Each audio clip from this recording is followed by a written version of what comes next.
নমস্কার বন্ধুরা, পূজার রান্নাঘরে আপনাদের সকলকে স্বাগত জানাচ্ছি। আজকে আমি রান্না করব বিয়েবাড়ির স্টাইলে ইঁচড় চিংড়ি। দেখুন কিভাবে রান্না করি। প্রথমে চিংড়ি মাছটাকে লবণ হলুদ মাখিয়ে নিচ্ছি। এবার আমি আগে থেকে কড়াই বসিয়ে রেখেছিলাম, তাতে তেল দিয়ে রেখেছিলাম।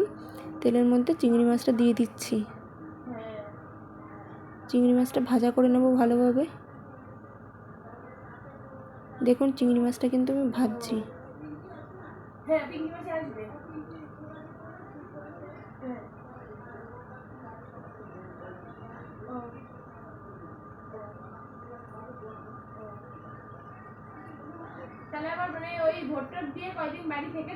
চিংড়ি মাছটা কিন্তু আমার ভাজা হয়ে গেছে। চিংড়ি মাছটা ভাজতে ভাজতে দেখে নিন আমার রান্নার জন্য কি কি লাগবে। এখানে আছে হলুদ, লবণ, এখানে আছে জিরে বাটা, এটা হচ্ছে আদা রসুন বাটা, এটা লঙ্কার গুঁড়ো, এটা পেঁয়াজ, এটা হচ্ছে ফোড়নের জন্য নিয়েছি তেজপাতা, শুকনো লঙ্কা, জিরে আর একটা টমেটো। আর এখানে রান্নার জন্য আছে আলু আর ইঁচড়। দেখুন চিংড়ি মাছগুলো আমার ভাজা হয়ে গেছে, আমি এবার তুলে নিচ্ছি। এবার আমি কড়াইতে দিয়ে দেবো আলুটাকেও ভালোভাবে ভেজে নেব লাল লাল করে। আলুর মধ্যে এবার একটু লবণ আর হলুদ দিয়ে দেবো।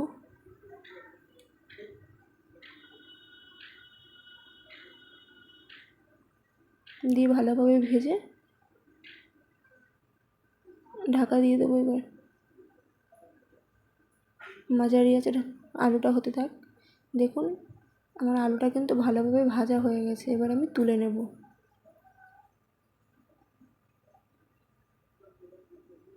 একইভাবে আমি ইঁচড়গুলোও ভেজে নেব। ইঁচড়গুলোও দিয়ে দিচ্ছি।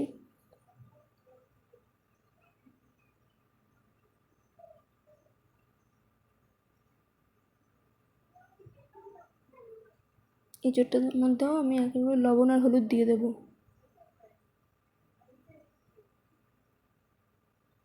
প্রথমে দিয়ে দিচ্ছি লবণ,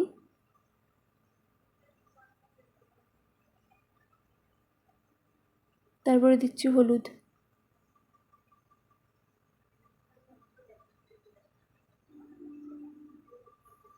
দিয়ে ভালোভাবে নাড়াচাড়া করে ঢেকে রেখে দেবো 5 মিনিটের জন্য। মাঝারি আছে।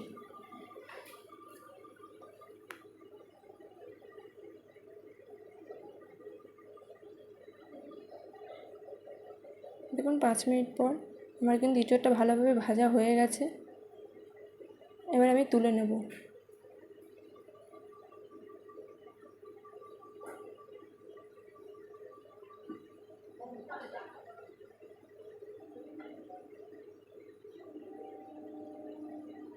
ইঁচড়টা তুলে নিচ্ছি। দেখুন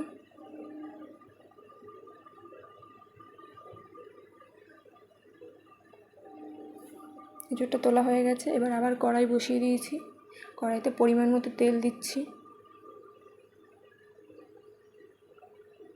এবার ফোড়ন দিয়ে দেবো। প্রথমেই দেবো তেজপাতা, এবার দিচ্ছি শুকনো লঙ্কা। এবার ভালোভাবে এটাকে ভাজবো। শুকনো লঙ্কাটাকে আর তেজপাতাকে ভালোভাবে ভেজে নেব। ভেজে এবার জিরেটাকে দিয়ে দেবো। দেখুন ফোড়নটা হয়ে গেছে, এবার আমি পেঁয়াজ দিয়ে দেবো, যে পেঁয়াজটা আমি কেটে রেখেছিলাম। এখানে আমি ছোটো সাইজের একটা ইঁচড় নিয়েছি, সেই আন্দাজেই মশলা নিয়েছি। এখানে একটা বড় সাইজের পেঁয়াজ আছে।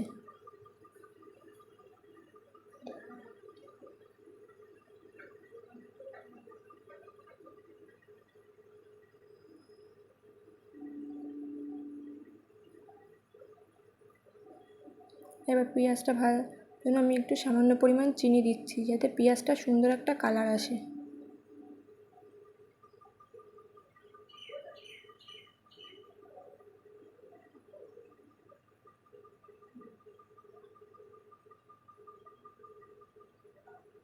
দেখুন আমার পেঁয়াজটা কিন্তু ভাজা হয়ে যাচ্ছে। এবার আমি যে টমেটোটা কেটে রেখেছিলাম, টমেটোটাও দিয়ে দিচ্ছি। টমেটোটা দিয়ে এখানে আমি পরিমাণ মতো লবণ দেব, যাতে টমেটোটা গলে যায়। এখানে আমি রান্নার যেটুকু লবণ লাগবে সেটুকুই দিয়ে দিচ্ছি।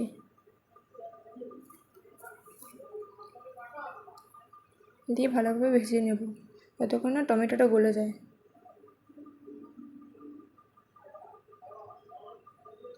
এবার একে একে মশলাগুলো দিয়ে দেবো। প্রথমে দিচ্ছি আদা রসুন বাটা 1 চামচ, এবার দেবো জিরে বাটা। সমস্ত মশলা কিন্তু আমি শিলে বেটে নিয়েছি।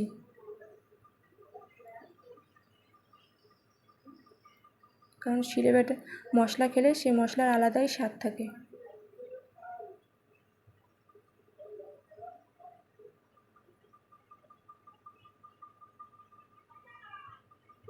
দেখুন ভাজা ভাজা হয়ে গেছে। এবার আমি লঙ্কা গুঁড়ো দিচ্ছি,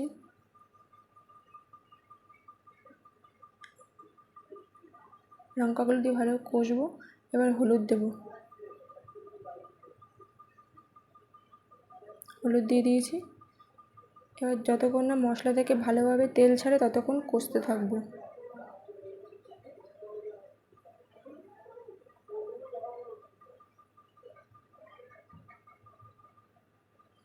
দেখুন আমার মশলা কিন্তু কষা হয়ে গেছে, কি সুন্দর তেল ছেড়ে গেছে। এবার আমি একটু 1 চামচ ঘি দিয়ে দেবো। ঘি দিয়ে ভালোভাবে নাড়াচাড়া দিয়ে নেব। দিয়ে এবার আমি এঁচোড়টা দিয়ে দেবো। এঁচোড়টা দিয়ে মশলার সাথে ভালোভাবে কষিয়ে নেব।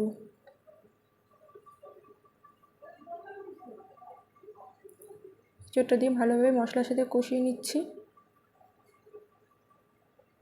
এবার আমি আলুটা চিংড়ি মাছটা দিয়ে দেবো। দিয়ে এগুলোর সাথেও ভালোভাবে মশলার সাথে কষিয়ে নেব।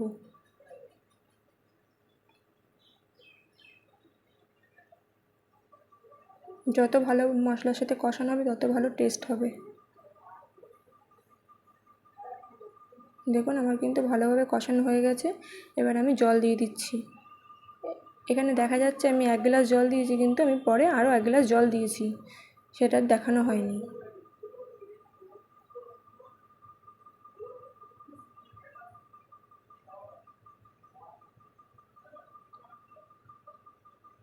এবার আমি ঢাকা দিয়ে দেবো 5 মিনিটের জন্য। দেখুন 5 মিনিট হয়ে গেছে। আমার কিন্তু ভালোভাবে এঁচোড়টা আর আলুটা সেদ্ধ হয়ে গেছে। এবার আমি এখানে ভাজা জিরের গুঁড়ো দিয়ে দিচ্ছি।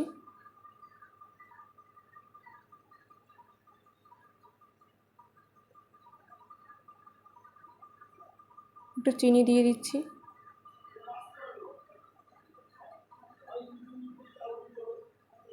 ভালোভাবে নাড়াচাড়া দিয়ে দিচ্ছি।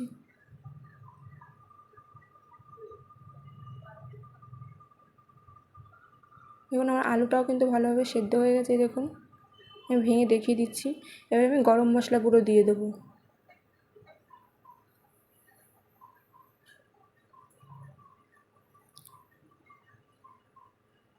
গরম মশলা গুঁড়ো দিয়ে দিয়েছি। দিয়ে আমি 5 মিনিট আবার ঢাকা দিয়ে রেখে দেবো গ্যাস অফ করে।